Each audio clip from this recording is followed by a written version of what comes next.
എപ്പോൾ കിട്ടിയാലും ഇങ്ങനെ കഴിക്കണം തോന്നുന്ന സാധനമാണ് ഇന്ന് ഉണ്ടാക്കാൻ പോകണം കേട്ടോ. സാധാരണ കടകളിൽ നിന്നൊക്കെ വാങ്ങി കഴിക്കലാണ് പതിവ്. അതായത് ബസ്സിലൊക്കെ പോകുമ്പോൾ ഇങ്ങനെ കൊണ്ട് നടക്കും ഒരാൾ. ആളടുത്തുനിന്ന് വാങ്ങി ഒരുപാട് കഴിച്ചിട്ടുണ്ട്. അപ്പം ഇനി മുതൽ അങ്ങനെ വാങ്ങി കഴിക്കാൻ ഞാൻ തീരുമാനിച്ചിട്ടില്ല, ഉണ്ടാക്കിയൊന്ന് കഴിച്ചോക്കാം. അപ്പോൾ അതായിക്കോട്ടെ ഇന്നത്തെ വീഡിയോ. അപ്പം നമ്മളെ ചിരളി മീഡിയയുടെ പുതിയൊരു വീഡിയോയിലേക്ക് എല്ലാവർക്കും സ്വാഗതം. ഞാൻ ആദ്യം തന്നെ എടുത്ത അതാ ഒരു പാത്രം നിറയെ കടലുണ്ട് കേട്ടോ. ഞങ്ങളുടെ നാട്ടിൽ ഇതിന് കടല എന്ന് പറയും. അപ്പോൾ ഇതാണ് നമുക്ക് വേണ്ട പ്രധാനപ്പെട്ട സാധനം.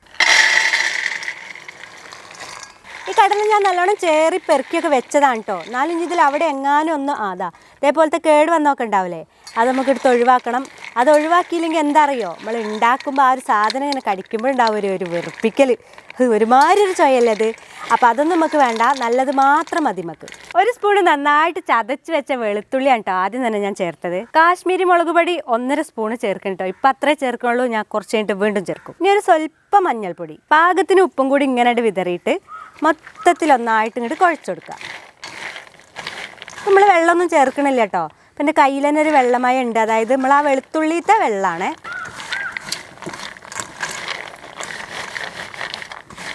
നമ്മളിട്ട ആ ഒരു മുളക് പൊടിയൊക്കെ നന്നായിട്ട് ഇത് നമുക്ക് പിടിച്ചില്ലേ, ഇതോടെ നിൽക്കട്ടെ കേട്ടോ. നമ്മൾ വേറൊരു പാത്രത്തിൽ വെച്ചിനെ അതിലേക്ക് നമ്മൾ കുറച്ച് കടലപ്പൊടി ഇട്ട് കൊടുക്കാം കേട്ടോ. അപ്പോൾ കടലപ്പൊടീൻ്റെ അളവ് കറക്റ്റ് ഇപ്പോഴേക്ക് പറഞ്ഞുതരാൻ കഴിയൂല. അതായത് നമ്മൾ കടലൊക്കെ എടുക്കുന്നതിൻ്റെ ഒരു അളവിനനുസരിച്ചിരിക്കും. ഞാനിപ്പോൾ എന്തായാലും ഒരു 3.5 സ്പൂൺ എടുത്തിട്ടുണ്ട്. അത്യാവശ്യം കടല ഉണ്ടല്ലോ. ഒരേ ഒരു സ്പൂൺ അരിപ്പൊടി ചേർത്തിട്ടുണ്ട്. നമ്മൾ ഉണ്ടാക്കുന്ന വിഭവം നല്ലൊരു ക്രിസ്പ് ഉണ്ടാവാൻ വേണ്ടിയിട്ട് കോൺഫ്ലവർ 1.5 സ്പൂൺ ചേർക്കണം കേട്ടോ. കോൺഫ്ലവർ കാശ്മീരി മുളക് പൊടിയാണ് ചേർക്കണേ. ഉണ്ടാക്കുന്ന സംഭവം നല്ലൊരു കളറും കൂടി വേണ്ടേ. പെരിഞ്ജീരകത്തിൻ്റെ പൊടിയാട്ടത്, നല്ലോണം നൈസായിട്ടൊന്നും പൊടിച്ചിട്ടില്ല, അവിടെ ഇവിടെയൊക്കെ ഒന്ന് കുത്തി പൊടിച്ചിട്ടേ ഉള്ളൂ. അതും കൂടി ഉണ്ട് ചേർത്തു. നന്നായിട്ടുണ്ട് ഇളക്കി മിക്സ് ചെയ്ത് യോജിപ്പിക്കുക. എല്ലാതും ഒന്നല്ല ഞാൻ ഇപ്പോൾ പറഞ്ഞത്, മിക്സ് ചെയ്യുക, യോജിപ്പിക്കുക, ഇളക്കുക. അതൊന്നും നിങ്ങൾ നോക്കണ്ട കേട്ടോ, ഈ ഒരു സംഭവം മാത്രം നോക്കിയാൽ മതിയേ. പിന്നെ ചില ആൾക്കാരൊക്കെ പറയുന്നുണ്ട്, ചില ആൾക്കാരില്ല കേട്ടോ, കുറച്ചൊന്നോ രണ്ടോ ആൾക്കാരൊക്കെ ഇങ്ങനെ പറയുന്നുണ്ട്, എന്തിനാണ് ഓവറായിട്ട് വർത്താനം പറയണതെന്നൊക്കെ, വെറുപ്പിക്കലാണെന്നൊക്കെ പറയുന്നുണ്ട് കേട്ടോ. പക്ഷേ ഞാൻ ഒന്നും ഉണ്ടാതെ മുളക് പൊടി ചേർക്കുക, ഉപ്പ് ചേർക്കുക, പിന്നെ വെളിച്ചെണ്ണ വെക്കുക, നല്ല രസമുണ്ട്, എല്ലാവരും ഇങ്ങനെ ഉണ്ടാക്കുക. അങ്ങനെയൊന്നും പറയാക്കി കഴിയൂല ഗൈസ്. ഞാൻ പറയുമ്പോൾ അതിൻ്റേതായിട്ടുള്ള രീതിയിൽ അങ്ങനെ പറയും. അപ്പോൾ അതൊക്കെ എൻ്റെ വർത്താനം ഇഷ്ടപ്പെടുന്നുണ്ട് എന്നുള്ള ഒരുപാട് ആൾക്കാർ പറയുന്നുണ്ട് കേട്ടോ. ഓലെയൊന്നും ഉദ്ദേശിച്ചല്ല കേട്ടോ ഞാനത് പറയണത്. അങ്ങനെ പറഞ്ഞ 1-2 ആൾക്കാരെ ഉദ്ദേശിച്ച് മാത്രമാണ് ഞാൻ പറഞ്ഞത്. എനിക്ക് അങ്ങനെ കഴിയാത്തതുകൊണ്ടാണ്. അപ്പോൾ ഈ ഒരു വർത്താനം കാര്യങ്ങളൊക്കെ നിങ്ങൾക്ക് ഇഷ്ടമാവുന്നുണ്ട് എന്നുണ്ടെങ്കിൽ ഈ സമയത്ത് നിങ്ങൾ ലൈക്ക് അടിച്ച് ഒന്ന് ഈ ഒരു വീഡിയോ ഷെയർ ചെയ്ത് കൂട്ടുകാരിലേക്കൊക്കെ ഒന്ന് എത്തിച്ചു കൊടുക്കണം കേട്ടോ.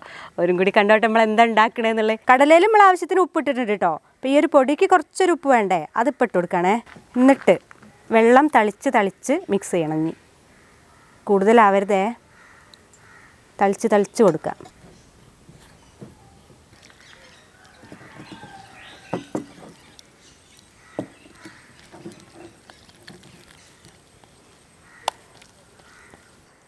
ഇത്രയും മതി കേട്ടോ. ഇപ്പോൾ വെള്ളം നമ്മൾ ഒഴിച്ചത്. ഇനി ഇതിൽ ഇട്ട് കൊടുത്തിട്ട് ഈ ഒരു മസാലക്കൂട്ട് ഈ ഒരു കടലേക്ക് ഇങ്ങനെ അങ്ങോട്ട് പുരട്ടി കൊടുക്കുക. അപ്പോൾ നമുക്ക് വെള്ളം വേണമെങ്കിൽ വീണ്ടും ഒന്നും കൂടിയൊക്കെ ഇങ്ങനെ തളിച്ച് കൊടുക്കണം.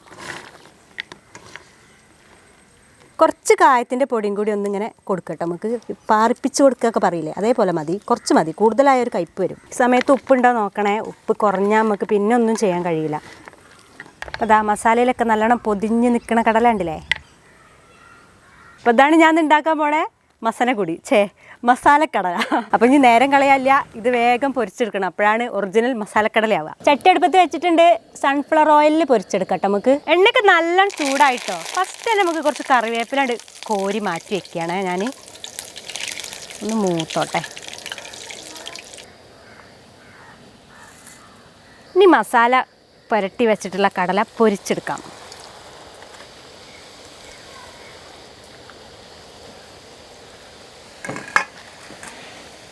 അപ്പോൾ ഞാൻ തീ നല്ലോണം താഴ്ത്തി വെച്ചിട്ടോ. ആദ്യം നല്ല രീതിയിൽ തീയൊക്കെ പൊന്തിച്ച് വെച്ചിട്ട് നല്ലോണം എണ്ണ ചൂടാക്കി വെച്ചതേന്നേ.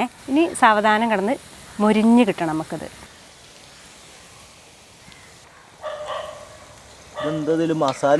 മസാല പിടിക്കൽ കുറവായില്ലേ. നമ്മൾ ചേർത്ത മസാല കുറച്ച് കുറവാണ്. അത് കുഴപ്പമില്ല, ഫസ്റ്റ് ട്രിപ്പല്ലേ ഇതായിട്ടുള്ളൂ. നമുക്ക് ബാക്കിയുള്ളതിൽ ഇനി കുറച്ചും കൂടിയൊക്കെ മസാല ഉണ്ട് കൂട്ടട്ടെ ഞാൻ. ഏതായാലും ഇതിങ്ങനെ അത് വേവിച്ചെടുക്കാം. ഇങ്ങനെ ചെറിയ തീയിലിട്ടതാ സൗണ്ടൊക്കെ മാറി മാറി വന്ന ഈ ഒരു സമയത്ത് നമുക്കിത് വാങ്ങട്ടോ.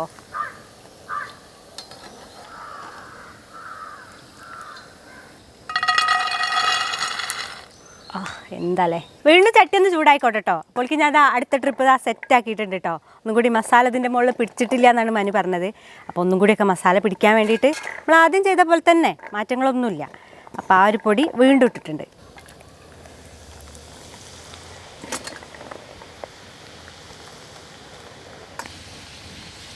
നമ്മൾ കടല ഇട്ടപ്പോൾ ഒന്നായിട്ട് പതഞ്ഞ് പൊങ്ങി ഇങ്ങോട്ട് വന്നില്ലേ. അപ്പോൾ ആ പതയൊക്കെ താന്നതാ കടല കാണുന്നുണ്ടല്ലോ. ഇനി ഒന്ന് ഇളക്കി കൊടുക്കാം.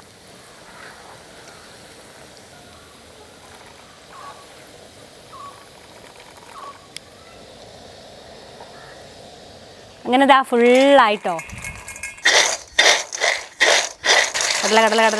കടലേ നല്ല ചൂടുള്ള മസാലക്കടലേ. ഇനി ഞാനിതാ കുറച്ച് വെളുത്തുള്ളി തൊലിയോട് കൂടി കുത്തി ചതച്ച് വെച്ചത് ആ വെളിച്ചെണ്ണയൊക്കെ ഇട്ട് കൊടുത്തിട്ടോ. വെളിച്ചെണ്ണ മീൻസ് ഓയിൽ. അതും കൂടിയായിട്ട് മൊരിയിച്ചെടുത്തിട്ട് ആ മസാലക്കടലേൻ്റെ മുകളിലിടണം. കൂടെ ആദ്യം എടുത്ത് വെച്ച കറിവേപ്പില ഒന്നിങ്ങനെ ഞെരടിയിട്ട് അത് ഇട്ട് കൊടുക്കാം. മൊത്തത്തിൽ എല്ലാ ഭാഗത്തേക്കും അങ്ങോട്ട് ആക്കി കൊടുക്കുകയാണേ. ഔ നല്ല മണം.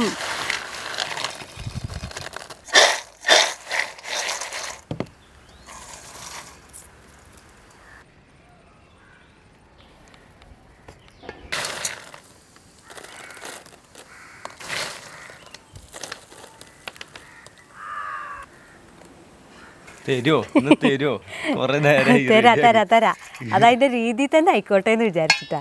അല്ല പിന്നെ മതി നുള്ളി പെറുക്കിട്ടേ. ഇപ്പൊ ഇങ്ങനെയൊക്കെ കഴിക്കണം. എന്താ ഇപ്പൊ ചെയ്യ, എങ്ങനെയൊക്കെ കഴിക്കണം എന്നാ പറഞ്ഞു. ഇത് പക്ഷെ നമ്മക്കൊക്കെ ഉത്സവ പറമ്പ് പോകുമ്പോഴേ ചെറുതാ കിട്ടാ. അല്ല പിന്നെ ഇത്ര വലുപ്പമുള്ള കുറ്റി നിറച്ചിട്ട് ഇത് കൊറേ ഉണ്ട്. ഞാൻ പിന്നെ സ്ഥിരം പോലെ തന്നെ ഉണ്ടാക്കി തുടങ്ങിയപ്പോ തന്നെ കഴിക്കാൻ തുടങ്ങി. അങ്ങനെ ഉസാറായിട്ടുണ്ട്. ഉസാർ ചൂടുണ്ടാവും ചായ. കൂടെ കട്ടൻ ചായയും അത് പൊളിക്കും. സാധാരണ ഇതൊക്കെ കഴിച്ചു കഴിയുമ്പോഴേ നമുക്ക് വെള്ളത്തിന് ദാഹിക്കും. ഉത്സവത്തിനൊക്കെ ആണെന്നുണ്ടെങ്കിൽ വെള്ളത്തിന് പിന്നെ അങ്ങനെ ദാഹിക്കും. ഒരു കുപ്പി വെള്ളം കൂടി കഴിക്കേണ്ടി വരും. ഇപ്പൊ കടയിൽ നിന്നൊക്കെ വാങ്ങണ പോലെ കഴിഞ്ഞോ ഓൾമോസ്റ്റ്. കടയിലൊക്കെ ഉണ്ടാക്കാൻ പറ്റും. പക്ഷെ അതാണ് അത്ര കളറിക്ക് തോന്നില്ല. ഒന്നാമത് ഓരോ ഉണ്ടാക്കുമ്പോ നല്ല കളറ് ചേർക്കുന്ന ഫുഡ് കളർ ചേർക്കുന്നുണ്ടാവും. ഇത് അത്ര കളറ് എനിക്ക് തോന്നുന്നില്ല. പക്ഷെ അതന്നെയാണ് നല്ലത്. ഇപ്പൊ മനസ്സിലായില്ലേ, അതില് ഫുള്ള് കളറാണ്. കാരണം എത്ര മുളക് പൊടി ചേർത്താലും നമുക്ക് അതിന്റെ ആ ഒരു വേറെ നല്ല കളറിൽ നിൽക്കും. ഇത്ര ഒരു കളറ് ഇത് കുറച്ച് കുറവുണ്ട്. ടേസ്റ്റ് ഒന്നും കൂടി കൂടുതലാവും ചിലപ്പോൾ നമ്മൾ ഉണ്ടാക്കുമ്പോൾ. ചിലപ്പോൾ എന്തൊക്കെയോ എണ്ണയിലോ ഏതൊക്കെയോ എണ്ണയിലോ. പിന്നെ അധികവും ഞാൻ ഫസ്റ്റ് ഇൻട്രോയിൽ പറഞ്ഞ പോലെ തന്നെ ഒന്നും കൂടി എടുത്തിട്ട് ഫസ്റ്റ് കടിക്കാൻ ആ കേട് വന്ന ചോയണം. എൻ്റെ അമ്മ ആ മസാല കടല തിന്നണ പൂതി അവിടത്തോട് കൂടി നിൽക്കും. ഒരുമാതിരി ഇറങ്ങേറിടിച്ച് ചോയ. ഇതങ്ങനൊന്നുമില്ല, നമുക്ക് ധൈര്യമായിട്ട് കഴിക്കാം. എന്താ പറയുള്ളേ, എല്ലാവരും സബ്സ്ക്രൈബ് ചെയ്യാത്തവരൊക്കെ സബ്സ്ക്രൈബ് ചെയ്യുക, ഷെയർ ചെയ്ത് കൊടുക്കുക. എന്ത് ഞാൻ കാര്യമായിട്ട് പറയാ. പറഞ്ഞോ, ഞാൻ എനിക്ക് ചായന്റെ ചൂടുകൊണ്ട് നിർത്തിയതാ. പറഞ്ഞോ. എല്ലാരും ഷെയർ ചെയ്യാ, ലൈക്ക് ചെയ്യാ. വീഡിയോ ഒന്ന് ലൈക്ക് ചെയ്യുക. ഇതിന് ഇഷ്ടമുള്ളവരൊക്കെ ഒന്ന് ലൈക്ക് ചെയ്യുക. ഇവനെ ഇഷ്ടമുള്ളവരും ലൈക്ക് ചെയ്യണം കേട്ടോ. ഓ മനുവിനെ കാണാതെ കുറെ ആൾക്കാർക്ക് നിൽക്കാൻ വയ്യ. ഇന്നെന്താ മനുവിടെ ടേസ്റ്റ് ചെയ്യല്ലേ അങ്ങനെയൊക്കെ ചോദിക്കലുണ്ട്. ഞാൻ സത്യമായിട്ടുള്ള കാര്യം പറയാം, അതാണ് പ്രശ്നം. അതൊരു പ്രശ്നമാണ്. ഇവനെ മാറ്റേണ്ടത് ഉള്ള കാര്യം പറഞ്ഞു ഉള്ളൊക്കെ പാടെ തിന്നും ചെയ്യും, അതാണ് കുഴപ്പം. അപ്പൊ അങ്ങനെയൊക്കെയാണ്. അപ്പൊ ഇതേ രീതിക്ക് കേട്ടോ ഇങ്ങനെയൊക്കെ തന്നെ ആവൂലേ. ഒരു പിന്നെ കളറും കൂടി ചേർക്കുണ്ടാവും കേട്ടോ. അത്രേ ഉള്ളൂ മാറ്റം ഉണ്ടാവുക എൻ്റെ അറിവില്. കൂടുതലൊന്നും ചേർക്കാതെ അല്ലാതെ ഇതേപോലെ നിങ്ങൾ വേറെ രീതിക്കൊക്കെ ഉണ്ടാക്കലുണ്ടോ ഉണ്ടെങ്കിൽ നമുക്കൊന്നൊരു പുതിയ അറിവായിരിക്കും. കമന്റ് ചെയ്താൽ. എന്നാ പിന്നെ അടുത്ത വീഡിയോ ആയിട്ട് വീണ്ടും വരാം. അതുവരേക്കും എല്ലാവർക്കും ടാറ്റാ. ഒന്നുകിൽ അപ്പം അല്ലെ ഇന്നാ പിന്നെ അല്ലെങ്കിൽ ഇതാക്കണു. ഇതൊക്കെ നമ്മൾ ചെയ്യുമ്പോൾ നമുക്ക് അത് ശ്രദ്ധ വരില്ല. ആൾക്കാർ ഇങ്ങനെ കമന്റ് ചെയ്യുമ്പോഴാണ് ഇങ്ങനത്തെ സംഭവങ്ങളൊക്കെ അതിലുണ്ടല്ലോ എന്ന് മനസ്സിലാക്കുക. നമുക്ക് സ്ഥിരമായിട്ട് സംസാരിക്കുന്ന വാക്കുകളാണ് അതൊക്കെ. എപ്പോഴായാലും അപ്പം വരും, എപ്പോഴായാലും ഇതാക്കണു വരും, പിന്നെ വരും, ഇഞ്ഞി വരും. നമുക്ക് ആ സാധനമൊക്കെ എപ്പോഴും വരുന്ന സാധനങ്ങളാ. നമുക്കെന്ന് ഞാൻ പറയണേ നമ്മൾക്ക് അത് നമ്മളെ ഒരു മലപ്പുറത്തെ ഒരു ഭാഷയാണ് കേട്ടോ. ഞാൻ ഇനി വേറൊരു കാര്യം, ഞാൻ ഇങ്ങനെയൊക്കെ പറയണോ അതോ മിണ്ടാതെ ഞാൻ നേരത്തെ പറഞ്ഞ പോലെ ചെയ്യണോ? ഏതാണ് നിങ്ങൾക്ക് ഇഷ്ടം? നിങ്ങൾ കമന്റ് ചെയ്യാം കേട്ടോ.